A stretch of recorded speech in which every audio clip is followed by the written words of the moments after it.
Il y a quasiment un an, jour pour jour, le 2 mai 2023, eh bien, j'étais ban de chez Lego. D'où ce décor qui est tout à fait à propos et qui résume ma situation. Et oui, désormais, je fais à nouveau partie du commun des mortels et tout comme vous, je dois cramer mon PEL à chaque fois que je veux un petit peu de briques danoises. Et aujourd'hui, vous l'avez compris, on va parler du TIE Interceptor, le tout nouveau set UCS Lego Star Wars qui est sorti depuis le 1er mai pour May the Force 2024 et il nous en coûtera, il m'en a coûté 229,99 €, oui Maryse. Et comme vous pouvez le constater pour cette vidéo, débauche de moyens techniques, fond vert qui va nous permettre de nous balader dans les décors. Aujourd'hui, là c'est un décor un peu austère et on va changer de décor une fois qu'on va commencer le test de ce produit. Pour ceux que ça intéresse bien évidemment de découvrir ce TIE Interceptor qui est, vous le savez bien évidemment, une réédition d'un set commercialisé en 2000. Le set 7181, en l'occurrence, qui à l'époque coûtait une centaine de balles pour 700 pièces. On a doublé la mise depuis à bien des égards. Bref, je vous en dis pas plus. Je vous propose qu'on se transporte dans un endroit un petit peu plus sympathique quand même. Et on va découvrir ce set ensemble. C'est parti!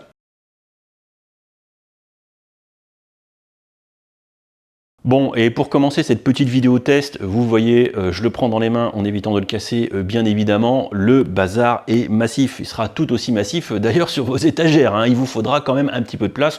Je vous laisse apprécier l'envergure, presque aussi large que mon bidou, autant dire que c'est quand même un petit peu encombrant. Bien évidemment, ça vient accompagné avec la fameuse plaque décorative dont le point d'injection, regardez, est toujours en plein milieu.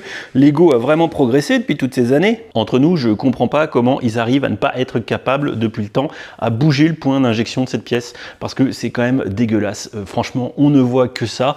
Et sur un produit haut de gamme à plus de 200 balles, on s'attendrait quand même de la part de Lego à un petit peu plus d'effort. Je dis ça, je dis rien. Oui, et entre nous, on se rappelle aussi de l'histoire du kit de presse où ils avaient essayé de maquiller le point d'injection sur la plate en faisant un petit coup de Photoshop. Ça aussi, c'était caviar. En bref, le TIE Pilot, le droïde, la petite brique tampographiée comme d'habitude pour les 25 ans, on la reconnaît. On est dans le normal business pour ce que Lego nous propose en règle générale pour les 7 UCS. Bon, et on va pas se mentir, enfin peut-être pour vous, mais pas pour moi, j'achète pas un 7 UCS pour la figurine qui est avec et le petit stand de présentation.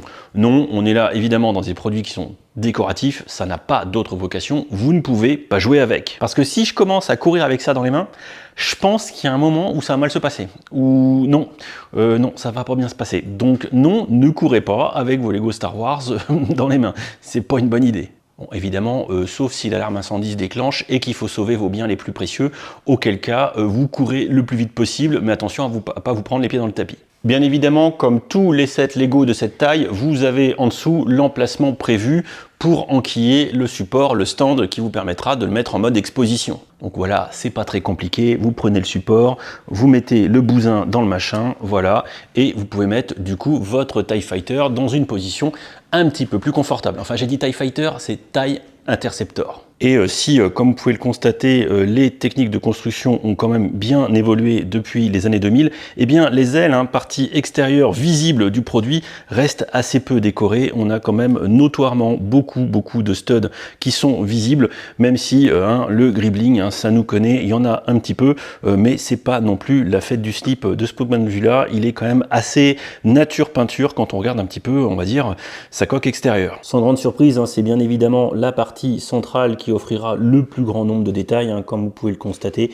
et c'est après tout complètement logique. Quand on le regarde face avant comme ça, on va pas se mentir, il a un petit look agressif qui est plutôt sympathique, ce TIE Interceptor avec la verrière, etc., et ça donne place également aux détails les plus sympas de la construction de ce set. Sans surprise aussi, on a accès à l'intérieur du véhicule spatial, voilà, avec de quoi positionner une figurine. Il y a également énormément de stickers à l'intérieur. Je ne sais pas si vous allez bien réussir à voir avec les contre-jours. Stickers qui ont été posés évidemment avec tout le talent qui me caractérise. Mais bon, c'est plutôt bien fini et assez détaillé, je vous l'avoue. Bon, par contre, eh bien, on se tape encore des stickers à un set à 220 balles. Enfin, voilà. Quand la concurrence de type polonaise pour pas la citer, eux ne fournissent évidemment que des pièces tampographiées. Je pense que là encore, Lego a un vrai point de step-up de ce point de vue-là pour essayer de rattraper un peu la concurrence qui de temps en temps essaye de mettre des petits pics.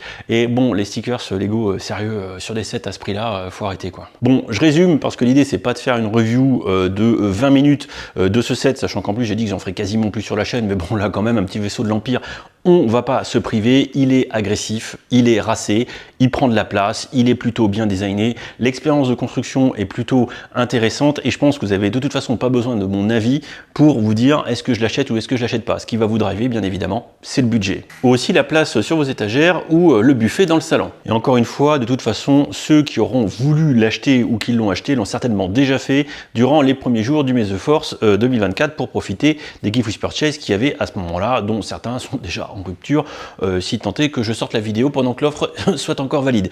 Non, ma vraie critique autour de ce produit, eh bien, c'est que Lego, pour les 25 ans de la gamme Star Wars, aurait pu peut-être faire mieux que la réédition d'un TIE Interceptor. Bah ouais, des vaisseaux Star Wars, il y en a quand même une tétrachier, et Lego n'en a peut-être pas encore exploité l'intégralité. Il y a quelques vaisseaux qui manquent notoirement à l'appel. Je pourrais citer la frégate Nebulon B, qui est quand même assez stylée, malgré le fait évidemment qu'elle est sortie en set, je crois, d'une convention genre San Diego, San Francisco, etc. Bon bref, on s'en fout, c'est pas le sujet. Ça mériterait un gros set. Bon, certes, les 25 ans, c'est également l'anniversaire de la sortie en 99 de la menace fantôme, l'épisode 1. Et plutôt que de nous ressortir un TIE Interceptor qui, à mon sens, ne fait pas du tout raccord avec cette période-là de Star Wars, moi, au pif, comme ça, j'aurais choisi peut-être un petit vaisseau de type Naboo, de petit croiseur nubian, un petit peu stylé chromé, qui va se poser sur Tatooine, avec la reine Amidala, par exemple. Voilà, ça aurait eu de la gueule,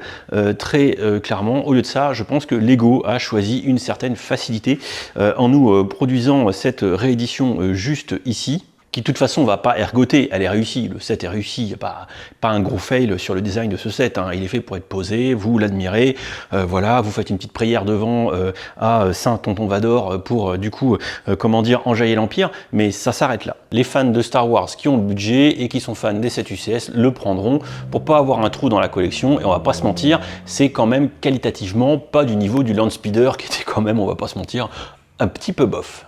Bref, je pense que ça permet rapidement de conclure cette vidéo, il n'y a pas grand chose à en dire de plus. Si ce n'est peut-être l'utilisation assez maligne de quelques pièces, comme ici les manettes de jeux vidéo, ou juste à côté ici les pelles. Voilà, un petit clin d'œil assez sympa de la part du designer. En tout cas, sous la vidéo, n'hésitez pas à donner votre avis, ça c'est important. Typiquement, quel set vous auriez vu pour fêter ces 25 ans Lego Star Wars? Est-ce que le TIE Interceptor est toutefois un set pertinent, évidemment, ou vous auriez vu un autre vaisseau, comme moi, le vaisseau Naboo, ou autre chose, sait-on jamais. Et en tout cas, je vous dis à très vite pour d'autres vidéos. J'espère que cette petite tentative sur fond vert vous aura intéressé. Si c'est le cas, on pourra réitérer la production. Voilà, merci, à très vite, ciao ciao.